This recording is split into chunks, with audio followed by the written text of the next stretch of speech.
പുതിയതാകുന്നവൻ പുതിയ സൃഷ്ടിയാകണം. ആ പുതിയ സൃഷ്ടി പഴയതിലേക്ക് യാത്രയാകുവാൻ പാടുള്ളതല്ല, പഴയതിലേക്ക് തിരിഞ്ഞു നടക്കുവാൻ പാടുള്ളതല്ല. ഓരോ നിമിഷവും വിശുദ്ധിയും വേർപാടിനും വേണ്ടി വളരെ ഇമ്പോർട്ടൻസ് കൊടുത്ത് ഓരോ നിമിഷവും ദൈവത്തിന്റെ പാദപീഠത്തിലേക്ക് നടന്നു കയറുവാൻ ഈ കാലയളവിൽ നമുക്ക് കഴിയുന്നില്ല എങ്കിൽ നമ്മുടെ ആത്മീയ ജീവിതത്തിൽ നമ്മൾ പരാജയം ഏറ്റുവാങ്ങുവാനിടയായി തീരും. ഇന്ന് രാത്രി എന്നെ കേൾക്കുന്ന പ്രിയ സഹോദരങ്ങളോടും എന്നോടും എനിക്ക് പറയുവാനുള്ളത്, ഹല്ലേലൂയ, നമുക്ക് തരുന്ന അവസരങ്ങൾ ദൈവത്തിന്റെ ക്ഷമയെ നമ്മൾ പരിശോധിക്കുവാനിടയായത്.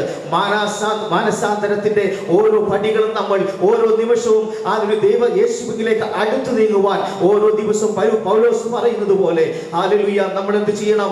ഓരോ ദിവസവും നമ്മൾ ക്രിസ്തുവിൽ നമ്മൾ പുതിയ സൃഷ്ടികളാകുമ്പോൾ നമ്മളെ തന്നെ മരിപ്പിച്ചുകൊണ്ട് ഹല്ലേലൂയ യേശുവിലേക്ക് ചേർന്ന് നടക്കുവാൻ കഴിയണം. ഹല്ലേലൂയ, മുടിയനായ പുത്രനെ കുറിച്ച് നമ്മൾ പഠിക്കുന്നുണ്ട്. തന്റെ പിതാവിനെ നമ്മളോട് പഠിക്കുമ്പോൾ നമുക്ക് മനസ്സിലാക്കുവാൻ കഴിയുന്നത് സകലതും ഹല്ലേലൂയ സകലതും കളഞ്ഞ് അവൻ തിരിച്ച് ഭവനത്തിലേക്ക് വരുമ്പോൾ വളരെ സ്നേഹത്തോടെ ചേർത്ത് നിർത്തുന്ന ഒരു പിതാവ്. ഇന്ന് പകൽ ദൈവത്തിന്റെ രാത്രി പരിശുദ്ധാത്മാവ് നമ്മോട് പറയുന്നതാണ്, നിങ്ങളുടെ ഓരോ പ്രശ്നങ്ങളെയും നിങ്ങൾ ഓരോ ദിവസവും എന്നിൽ നിന്ന് അകന്നു പോകുമ്പോൾ ഞാൻ വെയിറ്റ് ചെയ്യാണ് നിങ്ങൾ എന്നിലേക്ക് അടുത്തു വരുവാൻ. ഈ ദിവസങ്ങളിൽ പെന്തക്കോസ് ഗ്രൂപ്പ് എന്ന് നമ്മൾ പറയുന്നത് നമ്മൾ ഓരോരുത്തരും ഈ ദിവസങ്ങളിൽ മാനസാന്തരപ്പെട്ട് ഈ കൂടുതൽ ദൈവത്തിലേക്ക് അടുക്കുവാൻ കഴിയുന്നില്ല എങ്കിൽ സ്വർഗരാജ്യത്തിൽ നമുക്ക് പ്രവേശിക്കുവാൻ കഴിയില്ല. അവന്റെ നമ്മൾ വളരെ ലേസിയായി നമ്മുടെ ജീവിതത്തെ നയിക്കുന്നത് കൊണ്ട് നമുക്ക് മുന്നോട്ട് പോകുവാൻ കഴിയും. നമ്മൾ വിചാരിക്കരുത് അവൻ സകലത്തിന് മേലും അധികാരമുള്ളവനും സകലത്തിന് മേലും സകലത്തെയും ഭസ്മമാക്കുവാൻ ശേഷിയുമുള്ള ദൈവം എന്നുള്ള ആ ഭയം ഈ ദിവസങ്ങളിൽ നമ്മളെ ഭരിക്കുവാനിടയായി തീരണം.